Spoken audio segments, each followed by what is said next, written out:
Hello everyone. आज यहाँ पर आप सीखने वाले हैं ये जो सीम है ना, इसका concept, use of seem in English. English में हम सीम का प्रयोग कैसे करते हैं, चलिए सीखते हैं। बहुत ही सिंपल तरीके से मैं सारे जो प्रयोग है सीम के वो यहाँ पर सिखाऊंगी, आपको समझ में भी आएंगे। सरल तरीके से सिखाऊंगी जो इजीली आपको कॉन्सेप्ट समझ में आ जाएगा। देखिए, सीम जो है इसका हिंदी में मतलब होता है ऐसा लग रहा है, कह सकते हैं किसी को देखकर ऐसा लग रहा है, ठीक है, या प्रतीत होता है। अब ऐसा है, ऐसा नहीं बोला है, ऐसा लग रहा है, ऐसा प्रतीत होता है, हमें ऐसा फील हो रहा है, हमें ऐसा महसूस हो रहा है कि वो ऐसा लग रहा है, कंफ्यूज्ड लग रहा है, ठीक है, परेशान लग रहा है, जो भी लग रहा है, तो वहाँ पर सीम का प्रयोग करेंगे। अभी एक एक करके जब इस्तेमाल देखेंगे तो आपको समझ में आ जाएगा, जिसमें ये सारे कवर हो जाएंगे। सीम और सीम्स का प्रयोग, फिर सीम्ड का, फिर सीम टू बी का कैसे प्रयोग करते हैं सेम इन्हीं सेंस में। सीम के बाद टू हैव लग जाएगा, अगर सीम के बाद टू हैव के बाद में वर्ब की थर्ड फॉर्म लग जाएगी, तो इन सभी के क्या मतलब होंगे, कैसे हम प्रयोग करेंगे, कौन से सिचुएशन में हम प्रयोग करेंगे, तो चलिए एक एक करके देखते हैं बहुत ही सिंपल तरीके से। एक चीज़ आप नोट रखें, जैसे मैंने बोला ऐसा लग रहा है, तो रहा है, रही है, इस तरीके से हिंदी के वाक्यों में एंडिंग हो रही है, लेकिन ध्यान रखें कि इसका कंटिन्यूस टेंस में इसका प्रयोग नहीं किया जाता। अब भले ही हम रहा है, रही है बोल रहे हैं, ऐसा लग रहा है, ऐसा प्रतीत हो रहा है, लेकिन जब हम उसको इंग्लिश में बनाएंगे ना, तो वहाँ पर कंटिन्यूस टेंस नहीं आएगा सीम वाले में, ये ध्यान रखना है, सीम वाले पोर्शन में, सीम वाले पार्ट में। अब चलिए देखिए, सीम का प्रयोग करके हम तीन तरीके के वाक्य बना सकते हैं, तीन तरीके के वाक्य बना सकते हैं। जैसे कि तुम खुश लग रहे हो, ठीक है, लग रहे हो, ऐसा प्रतीत हो रहा है कि तुम खुश हो, ऐसा भी बोल सकते हैं कि तुम खुश लग रहे हो बोलें, या फिर ऐसा लग रहा है तुम खुश हो, ठीक है, तुम खुश हो ऐसा लग रहा है, ऐसे भी बोले। बस वहाँ पर लग रहा है वाली फीलिंग आनी चाहिए, सीम वाली फीलिंग आनी चाहिए, ऐसा प्रतीत हो रहा है। देखें, सीम के बाद में एडजेक्टिव या नाउन आएगा, जैसे खुश होना, दुखी होना, अच्छा लगना, बुरा लगना, ये सब नाउन या एडजेक्टिव, एडजेक्टिव है। नाउन कोई टीचर अध्यापक है तो वहाँ पर नाउन आ जाएगा। तो एडजेक्टिव या नाउन का प्रयोग होगा सीम के बाद में, कोई एक्शन नहीं होगा, कोई वर्ब नहीं होगी, ठीक है। स्टेट अवस्था की बात की जाएगी, एक तरीके से ऐसे कह सकते हैं हम। विदाउट एक्शन सेंटेंसेस सब्जेक्ट की अवस्था की बात की जाएगी, जो अभी मैंने बताई ये सभी। चलिए, ऐसा लग रहा है तुम खुश हो, तो सेंटेंस देखिए तीन तरीके से बनाए गए हैं, पहला, दूसरा, तीसरा। पहला है it seems that you are happy, simple present tense का वाक्य है, इसलिए देखिए सीम्स आया है, और सीम्स इसलिए आया है क्योंकि इट यहाँ पर सब्जेक्ट है, ठीक है, इट सब्जेक्ट, ये इंट्रोडक्टरी इट है, तो यहाँ पर ये फिक्स रहेगा। इट सीम का सीम्ड भी हो सकता है, सीम्स भी हो सकता है यहाँ पर, ठीक है, टेंस के अनुसार।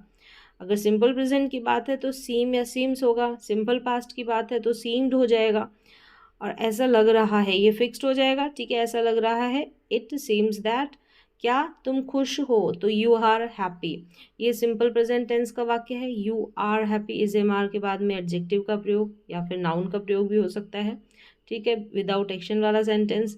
चलिए, पहला तरीका ये कि इट सीम्स दैट, ये हम इस्तेमाल करके बना सकते हैं, बाकी जो सेंटेंस है एज इट इज़ हम रख देंगे। दूसरा देखिए, यू सीम हैप्पी, ठीक है, यू सीम हैप्पी, ऐसा लग रहा है तुम खुश हो, एक ये सिंपल तरीका है, ठीक है, ये दोनों हो गए तरीके। अब जो एडवांस लेवल पे यूज़ होता है वो ये टू बी वाला है, सीम के बाद टू बी लग जाता है, ठीक है, सीम के बाद टू बी लग जाता है। अब यहाँ पर इट सीम्स दैट को रिमूव करके जो सब्जेक्ट है ना, वहाँ से सेंटेंस को शुरू करना है, you seem to be happy, ऐसा लग रहा है कि तुम खुश हो, ठीक है, इस तरीके से ये मॉडर्न तरीका है बनाने का सीम को लेकर सेंटेंस। तो ऐसा लग रहा है, हो नहीं बोला है, अगर हो तो हम सिंपल प्रेजेंट टेंस में विदाउट सीम से सेंटेंसेस बना लेंगे। वह एक अच्छा आदमी लगता है, लगता है ऐसा भी बोल सकते हैं, ऐसा लग रहा है वह एक अच्छा आदमी है, जैसे भी हिंदी में आप बोले, लेकिन लगने वाली फीलिंग आनी चाहिए। तो it seems that he is a nice man, clear है। He seems a nice man, ये इस तरीके से सब्जेक्ट के बाद में सीम्स का प्रयोग इसलिए किया, ही सब्जेक्ट है और सिंपल प्रेजेंट टेंस का वाक्य है, सिंगुलर सब्जेक्ट है, इसलिए सीम्स आ गया। फिर देखिए टू बी वाला, सीम्स के बाद ही seems to be a nice man, he seems to be a nice man, तो ये मॉडर्न तरीका, ठीक है। ये बिल्कुल बिगनर्स वाले लेवल का तरीका है, बिल्कुल बेसिक लेवल का। चलिए यहाँ तक तो आपने देख लिया कि सीम का प्रयोग हम किस किस तरीके से, 3 तरीके से हमने यहाँ पर वाक्य बनाए। अब आ जाए, अब यहाँ पर जो है कंपैरिजन के साथ सीखने वाले हैं, समझने वाले हैं, जो आपको बहुत ही इजी तरीके से समझ में आ जाएगा, जो मैंने पहले भी बोला है, लेकिन कंपैरिजन के साथ समझना और भी इजी लेवल। चलिए यहाँ पर देखिए प्रेजेंट की स्टेट है, पास्ट की स्टेट है। स्टेट का मतलब अवस्था की बात होगी, ठीक है, वर्ब क्रिया नहीं होगी।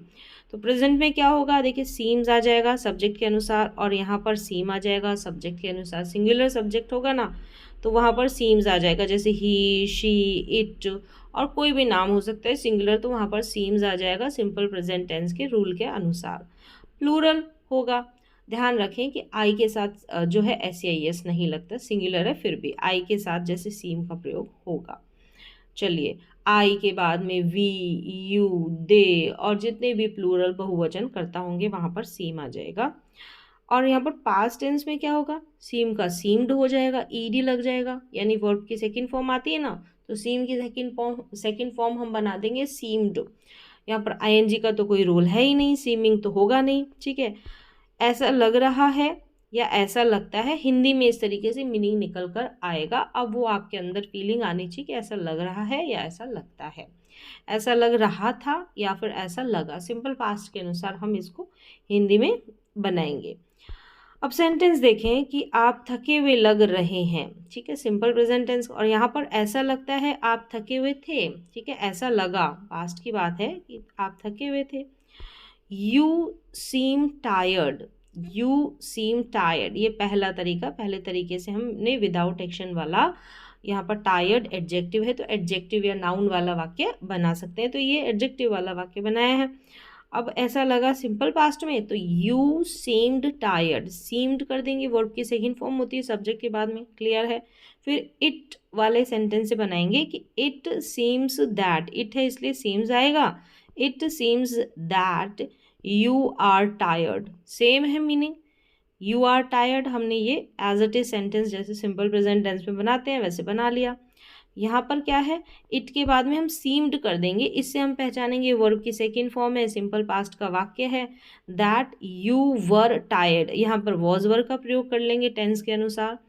तीसरा देखें जो कि मॉडर्न तरीका है, जो आजकल इस्तेमाल किया जाता है, तो you seem to be tired, you seem to be tired, यहाँ पर you seemed to be tired, यहाँ पर सीम्ड आ जाएगा, क्लियर है।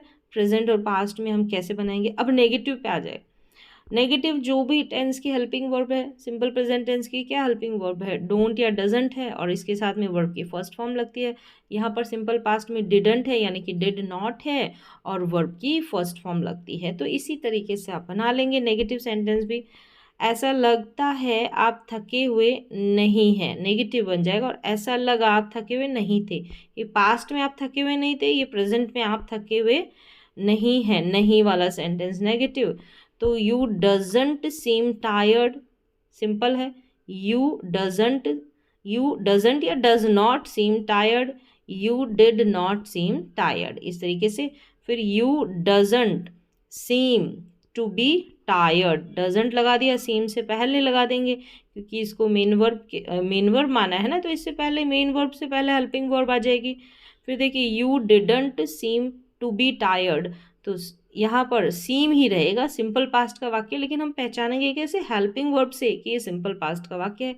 यहाँ पर ये सीम्ड नहीं होगा क्योंकि डिड नॉट के साथ में हम वर्ब की फर्स्ट फॉर्म का प्रयोग करते हैं। इट वाले से देख ले, इट सीम्स दैट, अगर ऐसे बनाएंगे ना तो it seems that you are not tired. आप इस तरीके से भी बना सकते हैं, जैसे हम इज एम आर को लेकर वाक्य बनाते हैं स्टेट बताने के लिए, तो इज एम आर के बाद में नॉट लगाते हैं ना, सेम ऐसे भी आप नेगेटिव बना सकते हैं। जैसे यहाँ पर भी देखिए, it seemed that you were not tired, कि आप थके हुए नहीं थे, ऐसा लगा।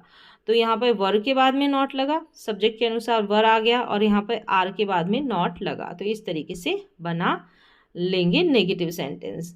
अब आगे देखिए, सीम का प्रयोग सिंपल इन्फिनेटिव। सिंपल इन्फिनेटिव का मतलब टू के साथ वर्ब की फर्स्ट फॉर्म, जो हम बोल देते हैं वर्ब की फर्स्ट फॉर्म, लेकिन हालांकि होती वो बेस फॉर्म है, बस इजीली हम समझने के लिए ऐसा बोल देते हैं, क्योंकि जितनी भी बेस फॉर्म होती है वो फर्स्ट फॉर्म की जैसे दिखती है। बस टू के बाद में अगर बी लगता है तो थोड़ा कन्फ्यूज़न हो जाता है, टू के बाद में अगर हैव लगता है तो थोड़ा कन्फ्यूज़न हो जाता है। फिर देखें, यहाँ पर सीम्ड के बाद में 2+V1 आ जाएगा। सेंटेंस देखें, ऐसा लगता है कि आप अपने काम को एंजॉय करते हैं। अब यहाँ पर एक्शन है, ठीक है, एक्शन वाला सेंटेंस है, यानी कि वर्ब वाला सेंटेंस है, क्योंकि टू के बाद में बेस फॉर्म है ना, जो कि वर्ब की फर्स्ट फॉर्म है। अब ऐसा लगा कि आपने अपने काम को एंजॉय किया था या किया, ये पास्ट की बात है, पास्ट में, और ये प्रेजेंट में। देखिए, यू सीम टू के बाद में infinitive, you seem to enjoy your work, ऐसा लगा, ठीक है, एक्शन की बात आ गई यहाँ पर। You seemed to enjoy your work, यहाँ पर सीम्ड लगा देना है बस, टू के बाद में V1 का प्रयोग। तो इस तरीके से हम टू के बाद में V1 का यूज़ कर कर जो है सीम का प्रयोग कर सकते हैं काम वाले सेंटेंसेस में, मतलब एक्शन वाले वर्ब वाले सेंटेंसेस में। अब देखें, यहाँ पर ऐसा लगता है कि तुम हॉकी खेलते हो, तो ये तो खेलते हो, ते होता हो, सिंपल प्रेजेंट टेंस का वाक्य है, ठीक है। तो इसी तरीके से हम बना देंगे। It seems that you play hockey, you play hockey, ये सिंपल प्रेजेंट टेंस का वाक्य है। It seemed that you played hockey, ठीक है, इस तरीके से वाक्य बना देंगे। अब 2+V1, तो you seem to play hockey, you seem to play hockey, you seemed to play hockey, same रहेगा, बस यहाँ पर 2+V1 का प्रयोग हो रहा है। चलिए आगे देखें, ऐसा लगता है वह सब कुछ जानता है, और ऐसा लगता है वह सब कुछ जानता था, इस तरीके से। तो ये प्रेजेंट में हो गया, ये पास्ट में हो गया। चलिए अब आगे क्या है, सेंटेंस देखा कि ऐसा लगता है वह सब कुछ जानता है और जानता था, जानने की बात हो रही है, 2+V1 यानी टू नो। देखें, it seems that he knows everything, it seems that he knows everything, और it seemed that he knew everything. Knows है यहाँ पर ही के अकॉर्डिंग, यहाँ पर न्यू है वर्ब की सेकेंड फॉर्म के अकॉर्डिंग। अब यहाँ पर भी न्यू है, यहाँ पर देखिए, यहाँ पर भी सीम्ड, हम इसको भी वर्ब की सेकेंड फॉर्म बनाया है, तो बना सकते हैं ऐसे भी। He seems to know everything, he seems से हमने पहचाना 2+V1 का तो है, लेकिन ये सिंपल प्रेजेंट टेंस का वाक्य है। ही सीम्ड टू नो, यहाँ पर टू के बाद में नो आएगा, ठीक है, KNO कर लें इसको, नो आएगा, क्योंकि टू जो है सेकेंड फॉर्म नहीं लेगा, तो यहाँ पर सेकेंड फॉर्म नहीं आएगी, यहाँ पर नो ही आएगा, क्योंकि सीम्ड यहाँ पर, इससे हम पहचान जाएंगे कि ये सिंपल पास्ट का वाक्य है, और टू के बाद में V1 का ही प्रयोग होता है, टू के बाद में वर्ब की सेकेंड, वर्ब की थर्ड फॉर्म का प्रयोग नहीं होता है। तो he seems to know everything, इस तरीके से बना लेंगे। फिर देखिए, सीम का यूज़ जो है कंटिन्यूस इन्फिनेटिव में, यानी टू बी के बाद में वर्ब में ING लग जाएगा ना, तो वहाँ पर सीम का प्रयोग कैसे करेंगे। लगता है आप रो रहे हैं, इस तरीके से। ये तो प्रेजेंट टेंस का वाक्य हो गया जो कि कंटिन्यूस है, प्रेजेंट कंटिन्यूस टेंस का वाक्य हो गया कंटिन्यूस वाले का। ऐसा लग रहा था जैसे आप रो रहे थे, पास्ट कंटिन्यूस टेंस का, ठीक है। तो it seems that you are crying, तो आर के बाद में वर्ब में ING लगा दिया। It seemed that you were crying, were से पहचान लिया, सीम्ड तो यहाँ पर सिंपल पास्ट, क्योंकि ये जो सीम्ड है ना, ये सीमिंग नहीं होगा, इसलिए इसको तो वर्ब की सेकेंड फॉर्म में रखेंगे। और अगला वाला सेंटेंस है यू वर क्राइंग, इसको चेंज कर दिया, पास्ट कंटिन्यूस टेंस में बना दिया इसको। फिर देखें, you seem to be crying, अब यहाँ पर सीम के बाद में टू बी का प्रयोग करेंगे ना, तो वर्ब में ING लगा देंगे, जिससे पहचान जाएंगे कि ये है तो सिंपल प्रेजेंट टेंस का, लेकिन कौन सा वाला, क्राइंग है तो कंटिन्यूस टेंस का वाक्य है। You seemed to be crying, यहाँ पर सीम्ड आ गया, तो ये तो पता है कि वर्ब की सेकेंड फॉर्म है। अब ये अगला वाला सेंटेंस किसका है, पास्ट कंटिन्यूस टेंस का, टू बी के बाद में क्राइंग है ना, इससे पहचान जाएंगे कि पास्ट कंटिन्यूस टेंस का वाक्य है। नेगेटिव बनाएंगे, you don't seem to be crying, you don't seem to be crying, you didn't seem to be crying, इस तरीके से बना देंगे, चलिए अब आगे हम सीम का प्रयोग परफेक्ट इन्फिनेटिव में यानी टू हैव के साथ में वर्ब की थर्ड फॉर्म का प्रयोग तो कैसे करेंगे। ऐसा लगता है ये वाला फीलिंग है ना, ये हैव के साथ वर्ब की थर्ड फॉर्म ये वाली परफेक्ट टेंस की फीलिंग देगा। परफेक्ट प्रेजेंट परफेक्ट टेंस का वाक्य। ऐसा लगता है कि राम ने अपना गृह कार्य पूरा कर लिया। अब याद रखें कि टू के बाद में हम हैड का प्रयोग तो करेंगे नहीं, ठीक है, हैड का प्रयोग करेंगे नहीं। टू के बाद में बेस फॉर्म आती है जिसको कि हम V1 बोलते हैं, बट बेस फॉर्म। तो टू के बाद में यहाँ पर हैज़ नहीं आएगा, यहाँ पर हैव ही आएगा, ध्यान रखें। ऐसा लगता है कि राम ने अपना गृह कार्य पूरा कर लिया है, कोई काम कर लिया है, प्रेजेंट परफेक्ट का वाक्य। Ram seems to have finished his work. Ram seems तो है ना, यहाँ पर ये सिंपल प्रेजेंट टेंस में है, लेकिन यहाँ पर ये हैव के साथ वर्ब की थर्ड फॉर्म टू के बाद में, ठीक है, हैव के साथ वर्ब की थर्ड फॉर्म, ये प्रेजेंट परफेक्ट टेंस का वाक्य है। क्लियर है। Ram seems to have finished his work. फिर इसको इट से बनाएंगे तो it seems that Ram has finished his work. ये देखा परफेक्ट का है ना, प्रेजेंट परफेक्ट का, और इट सीम्स दैट ये फिक्स रहेगा स्ट्रक्चर, ठीक है, इट के साथ सीम्स ही आएगा। आगे देखें, ऐसा लगता है राम मैच जीत चुका है, कोई काम कर लिया है तो मैच को जीतने का काम। It seems that Ram has one the match, has plus verb की थर्ड फॉर्म। अब यहाँ पर देखिए सिंगुलर सब्जेक्ट है इसलिए हैज़ आया है, लेकिन टू के बाद में हैज़ नहीं आएगा, ध्यान रखना है। यहाँ पर देखिए Ram seems simple present tense to have won the match, subject से स्टार्ट किया है। चलिए, ऐसा लगता है राम दिल्ली पहुंच चुका है। It seems that Ram has reached Delhi, has के साथ वर्ब की थर्ड फॉर्म। टू हैव से बनाएंगे तो Ram seems to have reached Delhi. देखिए राम सीम्स टू के बाद में हैव ही आएगा, टू हैव रीच्ड दिल्ली। चलिए, तो और सीम्स यहाँ पर जो है वर्ब की फर्स्ट फॉर्म है, सिंपल प्रेजेंट टेंस का वाक्य, राम है इसलिए सीम्स आया है। क्लियर है। अब आगे देखें, सीम्स टू हैव, यहाँ पर नाउन, मतलब टू हैव के बाद में यहाँ पर कोई वर्ब की थर्ड फॉर्म नहीं होगी। किसी के पास कुछ है ऐसा बताना हो तो टू हैव के बाद में वो चीज़ का नाम लिखना है, चीज़ का जिक्र करना है। स्टेट ऑफ पोजीशन के अंदर टू हैव का यूज़ कैसे, देखें यहाँ पर बना सकते हैं हम, टू हैव हैड भी लिख सकते हैं टू हैव, क्योंकि हैड लिखा जा सकता है पास्ट की अगर पोजीशन बताते हैं तो ये प्रेजेंट की पोजीशन है। यहाँ पर no action to have had, किसी के पास कुछ है किसी के पास कुछ था ना, पास्ट पोजीशन के लिए हम हैव के बाद में हैड लगा देंगे तो ये पास्ट पोजीशन में चला जाएगा। प्रेजेंट पोजीशन के अंदर हम टू हैव का यूज़ करेंगे। अब सेंटेंस देखें, ऐसा लग रहा है उसके पास बहुत पैसा है। It seems that he has a lot of money, ऐसा लगा उसके पास बहुत पैसा। पास्ट की पोजीशन बतानी है तो it seemed that he had a lot of money, had का यूज़ कर देंगे, सीम का सीम्ड हो जाएगा वर्ब की सेकेंड फॉर्म। ये तो सिंपल पास्ट में हो सकता है, पोजीशन के लिए हम हैड का प्रयोग कर लेंगे।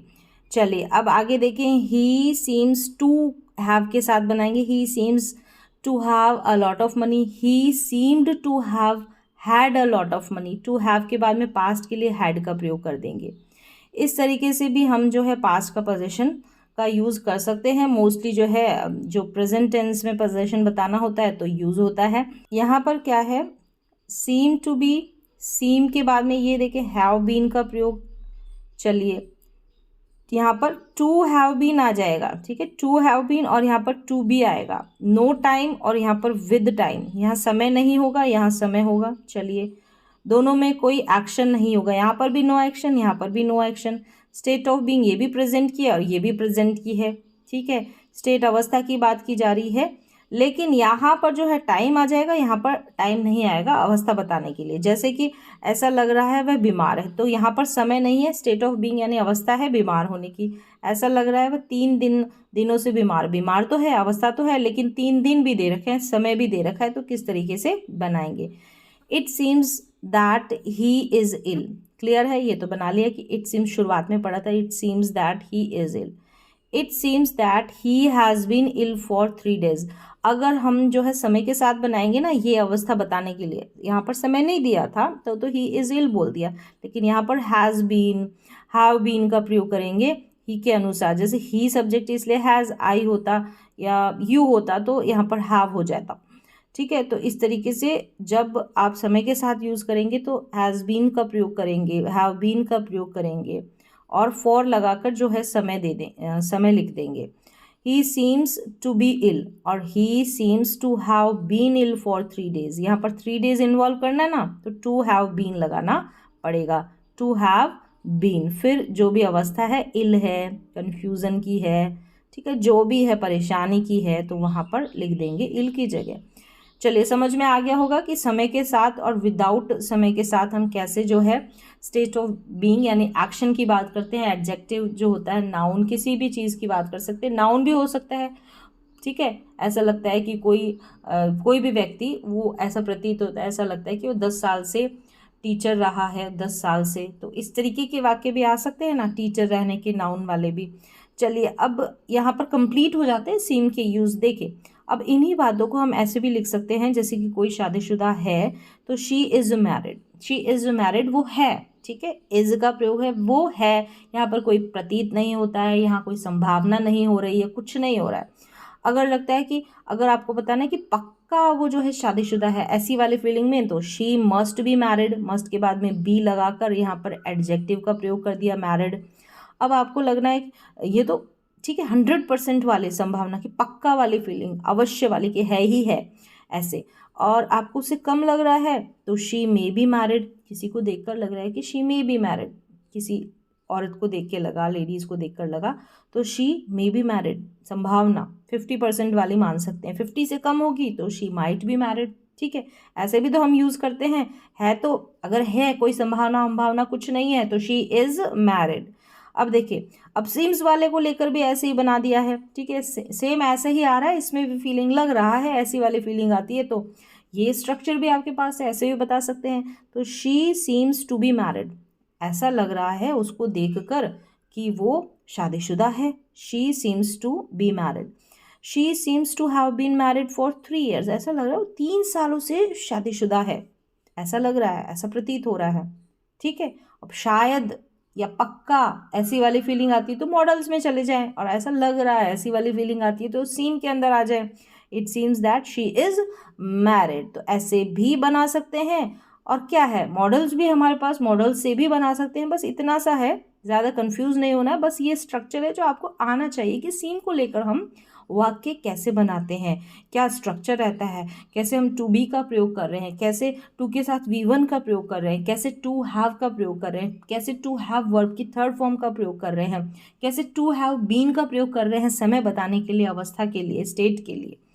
तो उम्मीद है कि आपको ये जो कॉन्सेप्ट है ना सीम वाला समझ में आया होगा, स्ट्रक्चर आपको समझ में आया होगा कि कैसी कंडीशन में, कैसे सिचुएशन में हम सीम का प्रयोग किस तरीके से कैसे कैसे करते हैं। तो आज का जो वीडियो है इसमें बस इतना ही।